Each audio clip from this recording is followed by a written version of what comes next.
우리 기장 안에서 평생을 목회하시고 은퇴하신 우리 은퇴 목사님 네 분들을 저희 교회가 섬길 수 있는 기회를 주셔서 너무 감사하고, 하나님께서 우리 귀한 목사님들 천국 가실 때까지 성령이 거룩한 역사로 건강도 주시고 또 남은 인생도 성령님이 함께해 주시기를 바라고, 은퇴하신 분들 이렇게 만나면 거의 대부분 호소하는 것 중에 하나가 참 현장에서 떠나고 나니까 외롭다, 고독하다, 그런 이야기를 참 많이 하셔요. 저는 이제 교인들이 신방 요청도 하고 전화로 기도도 부탁하고, 근데 은퇴를 딱 하는 순간 그런 것들이 일절 다 끝나는 거예요. 그래서 이제 그 순간에 그것을 이렇게 잘 극복을 못 하셔서 힘들어 하시는 그런 목사님들도 주변에서 많이 보았고, 아무튼 오늘 이제 이와 같은 기회가 1년에 딱 한 번 주어지게 되는데, 오늘 참석하기 위해서 원근 각지에서 다 그렇게 오셔요. 전국에서 다. 또 오늘 이 일을 위해서 우리 식당 사역팀 너무 애써주셔서 감사하고, 또 어쨌든 함께 이 일에 협조해 주신 여러분 다시 한번 감사의 말씀을 드립니다.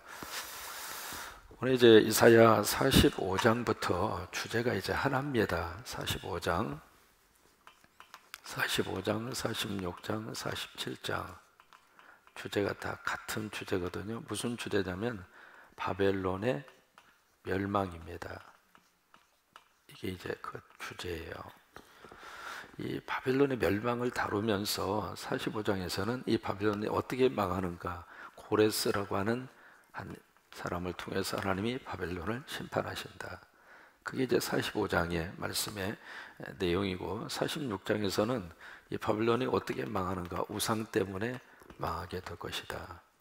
그 이제 46장의 주제이고요. 47장에서는 세 번째로 바벨론이 이제 망하는데 왜 망하는가, 47장에서는 망하는 이유가 교만이다, 그렇게 말씀을 하시고 계세요. 그러니까 바벨론이 이제 분명히 역사 속에서 망하게 될 터인데, 첫째는 고레스라고 하는 하나님의 사람을 통해서 그를 치게 될 것이다. 그리고 이제 우상 때문에 자기를 기념하고 자기를 내세우는 그 우상, 하나님 이외에 다른 것을 섬기는 그 우상 때문에 망하게 될 것이고, 그리고 세 번째는 교만 때문에 망하게 될 것이다.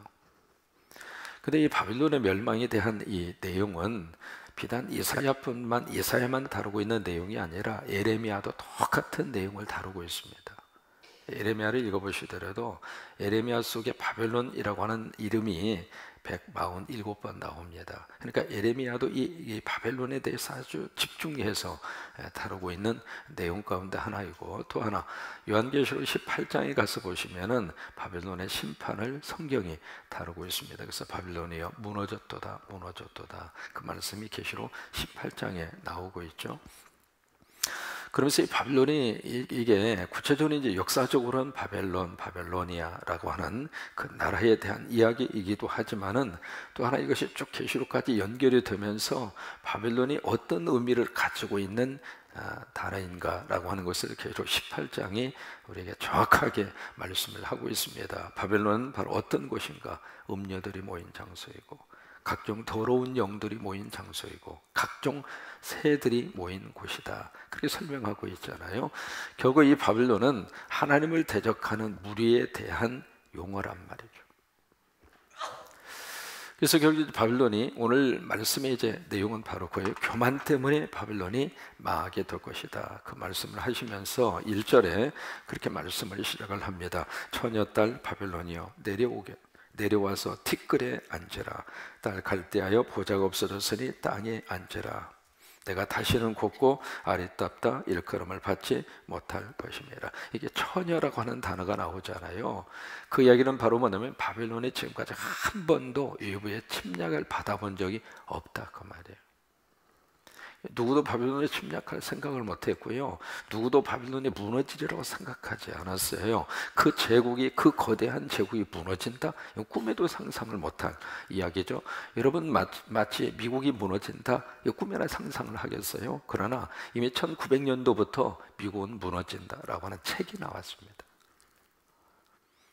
이제 그런 것처럼 여기 바벨론이 결국에 가서는 어떻게 될 것인가, 내려오게 될 것이다. 그래서 티끌에 앉게 될 것인데, 이 티끌은 바로 수치와 슬픔의 상징이거든요. 그래서 결국 바벨론이 망하게 될 것이다. 이제 그 다음에 딸 갈대아여, 이 바벨론과 갈대아, 이것을 같은 이름으로 써요. 갈대아라고 하는 그 지역 중심에서 바벨론이라고 하는 나라가 형성이 됐기 때문에 갈대아, 바벨론 같은 이름으로 그렇게 사용을 하고 있거든요. 그래서 딸 갈대아여, 보좌가 없어졌으니 땅에 앉을, 다시는 걷고 아래 뒀다 일컬음을 받지 못할 것이라. 이 절을 보시면은 맷돌을 가지고 가루를 갈고, 이게 무슨 얘기냐면 노예의 삶을 이렇게 표현한 거예요. 여러분 어렸을 때 이거 맷돌 가지고 가는 거 기억하셔요? 가는 거, 그거 뭐라고 그랬죠? 우아래로 돼 있어 가지고 구멍 뚫어서 있어서 이렇게 가는 거 있었잖아요. 맷돌인가요? 그것을 지금 의미하는 거예요. 그러니까 노예들이 하는 일상적인 노동, 그들이 노예들이 가장 많이 하는 것이 바로 그거였거든요. 그래서 거기서 이제 갈아가지고 그거 가지고 뭐 여러 가지 음식을 만들어야 되는데, 바로 그들이 노예와 같이 그런 삶으로 전락하게 될 것이다 라고 하는 것을 그렇게 2절에서 설명을 하고 있습니다. 너울을 벗기고 치마를 걷어 다리를 드러내고 강을 건너라. 이게 이제 망에서 도망가는 모습을 이렇게 표현을 하고 있는 겁니다. 그러면서 여기 8절에 가서 보시면 이것이 이제 극에 달하고 있습니다. 8절에 그러므로 사치하고 평안히 지내며 마음이 이르기를 나뿐이나 나 위에 다른 이가 없도다. 이제 이게 교만의 가장 큰 극치 아니에요. 나밖에 없다. 오직 나뿐이다. 근데 이것이 한 번으로 끝나지 않고 10절에 보시면 내가 내 악을 의지하고 스스로 이르기를 나를 보는 자가 없다 하나니 내 지혜와 내 지식이 너를 유혹하였음이니라. 내 마음이 이르기를 이제는 누구예요? 나뿐이라 이 말이죠. 나 위에 다른 이가 없다. 이것이 이제 가장 큰 그 바벨론이 가지고 있는 교만의 극치란 말이죠. 나밖에 없다고.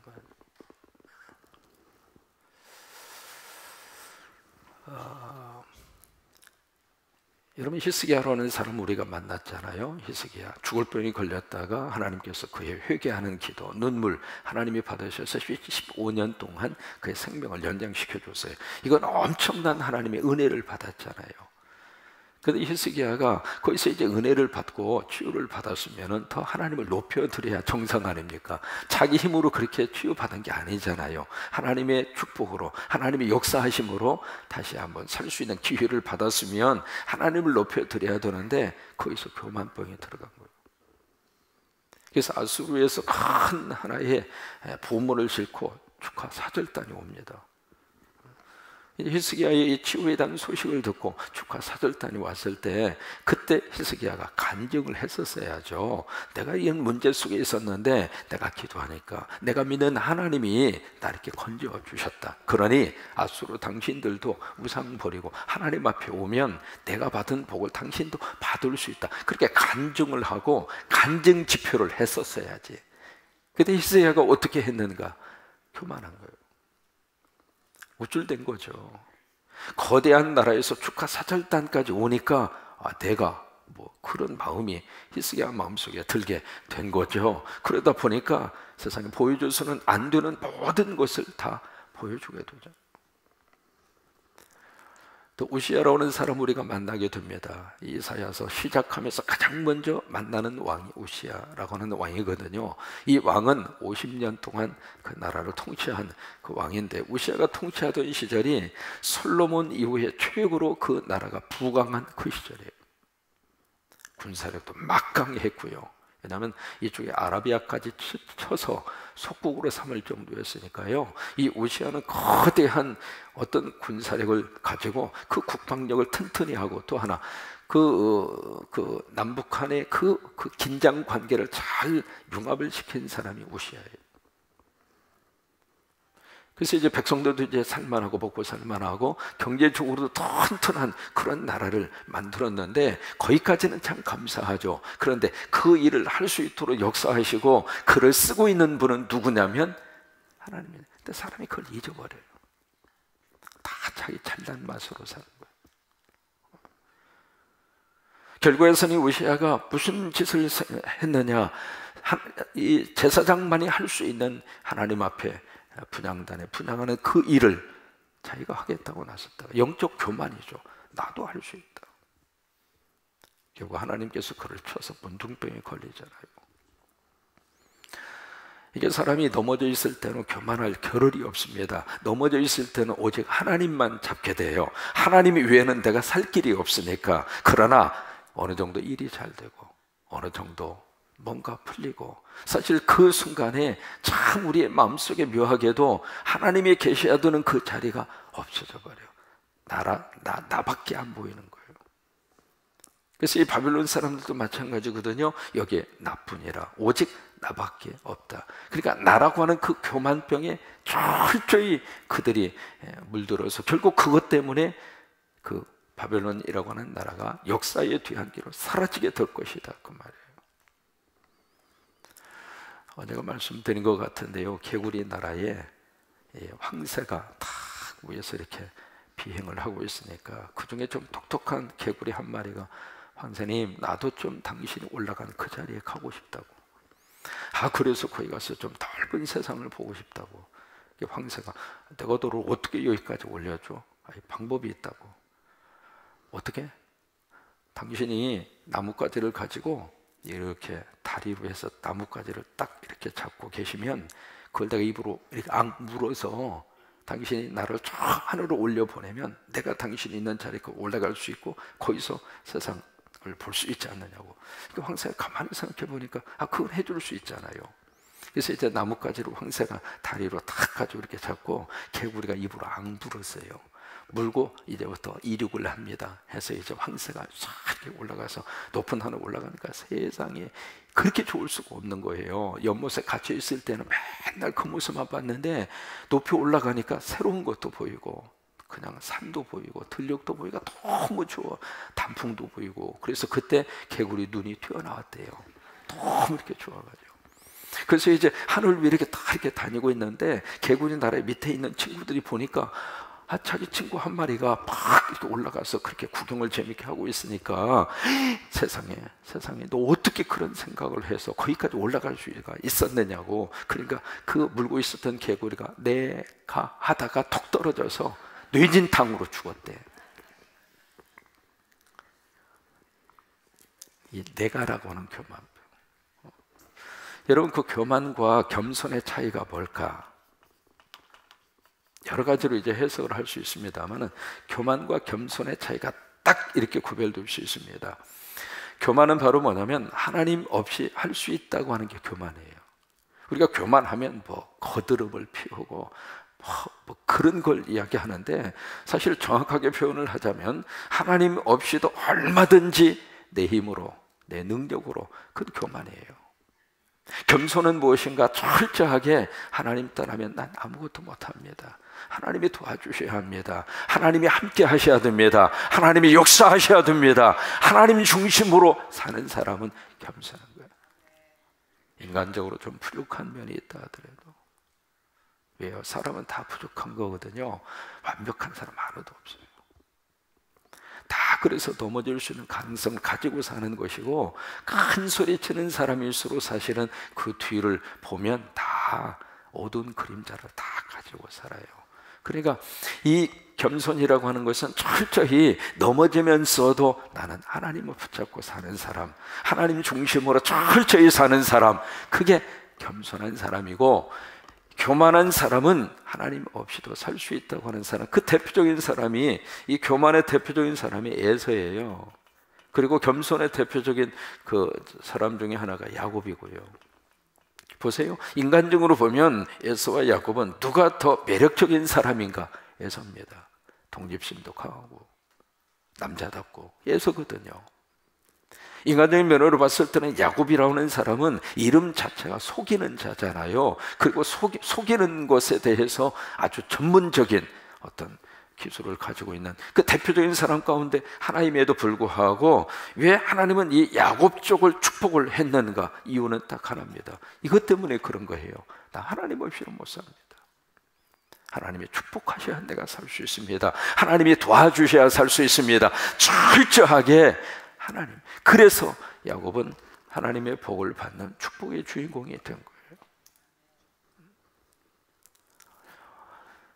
미국의 스탠포드라고 하는 대학이 있습니다. 거기에 그 교수 한 분이 IQ 160 이상 되는 사람을 한번 추적해서 쭉 한번 연구를 했어요. 여러분 IQ 160이면 뭐 보통 머리가 아니잖아요. 근데 신기한 것은 IQ 160으로 시작한 이 친구들이 이렇게 장년이 되고 그리고 나서 그의 일생을 쭉 이렇게 추적을 해보니까 세상에 거의 대부분 실패한 인생을 사는 거예요. 아니 머리도 뛰어나고 공부도 잘하고 수능 보면은 거의 만점을 받고 그런 IQ를 가진 이 친구들이 어떻게 나이 들어가면서 실패한 인생을 살까? 그 원인을 분석을 해보니까 그 중에 하나가 바로 뭐냐면 내가 최고라고 하는 거예요. 그렇죠? 뛰어난 머리를 가지고 있으니까 내가 최고. 그 생각 속에 철저히 갇혀져 있고, 두 번째, 그 생각이 있기 때문에 누구 말도 안 들어. 그 다음에 세 번째, 너무 고집스러워. 그러다 보니까 결국 자기 혼자 고립된 생활 속에, 그리고 남과 적응의 그 관계 형성이 아주 엉망이어서 결국에 가서는 실패한 인생을 살더라는 거예요. 여러분, 철저히 저나 여러분이나 하나님 중심으로, 그래서 하나님의 은혜 속에서 우리가 이 축복을 받아 누릴 수 있게 되기를 주의 이름으로 축원합니다. 일본의 정치인 가운데 가다이카라고 하는 정치인이 있습니다. 유명한 정치인이죠. 근데 이 사람이 무슨 정치적인 그 이유 때문에 감옥에 갇혔어요. 감옥에 갇혀서 무슨 일을 했느냐면 화장실 청소예요. 그러니까 정치적인 힘을 가지고 있는 사람이었다가 갑자기 땅에 떨어져서 감옥에 들어가서 화장실 청소하는 그 일을 하는데 그냥 인상을 막 쓰면서, 그렇죠? 그 냄새나는 화장실 청소를 매일 해야 되니까 그래서 그냥 볼멘 그런 모습으로 화장실 청소를 하는데, 이분이 이제 신앙생활을 하는 분이거든요. 갑자기 무슨 생각이 들었냐면 요한복음 13장 생각이 드는 거예요. 예수님이 제자들의 발을 씻기셨네요. 그 말씀이 가슴속에 막 이렇게 들어오면서, 그래, 내가 이 화장실 청소한다고 이렇게 인상 쓸 일이 아니지. 내가 이제부터 이 감옥 안에 있는 죄수들의 발을 내가 씻겨주리라. 그래서 예수님이 하신 것처럼 그 정치인이 그 감옥 안에 있는 죄수들의 발을 다 씻어준 겁니다. 이제 그러다가 이분이 이제 형을 다 살고 추록을 했어요. 추록을 해서 그 다음 국회의원에 출마를 했는데 당선이 됐어요. 그리고 일본의 12대 국회의회 국회의장이 됩니다.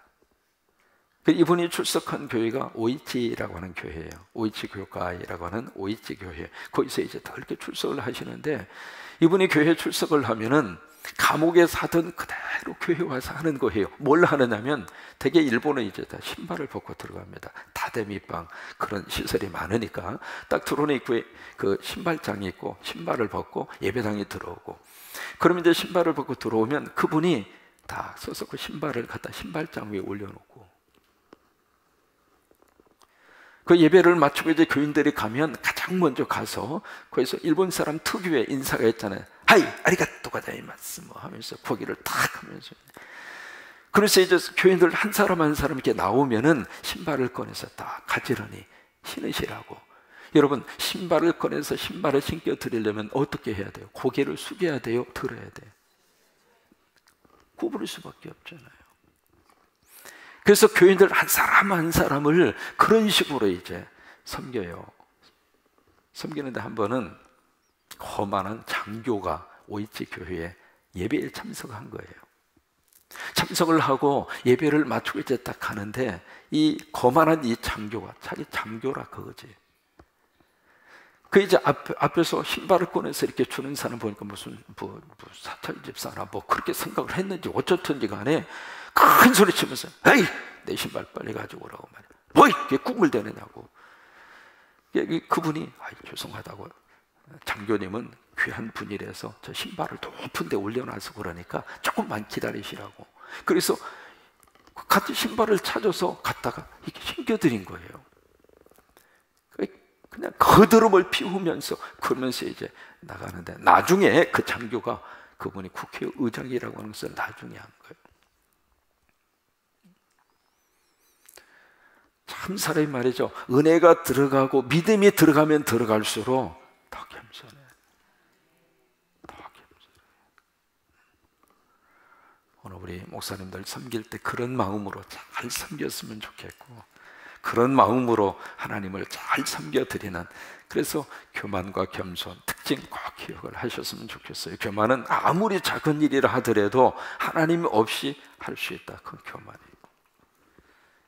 그러나 이 겸손은 큰 일이라 하더라도 하나님이 도와주셔야 할 수 있고, 사소한 일이라 하더라도 하나님이 도와주셔야 할 수 있고, 매일매일마다 나 하나님 은혜 아니면 살 수 없습니다, 하나님의 역사하심 가운데 내가 살아야 합니다 라고 하는 철저한 하나님의 신앙을 가지고 사는 사람이 겸손한 사람이에요. 철교에 가서는 하나님이 누구를 들어 쓰시는가? 이 사람 들어 쓰시죠. 이 사람. 우리 수능을 치르는 27명의 우리 친구들, 하나님이 갖가지 기도하면서 하나님이 도와주셔서 겸손의 영성 위에 실력까지도 하나님이 담아주셔서 우리 좋은 길로 꼭 인도해 주시게 되기를 바라고, 그런 은혜가 넘치게 되기를 주의 이름으로 축원합니다.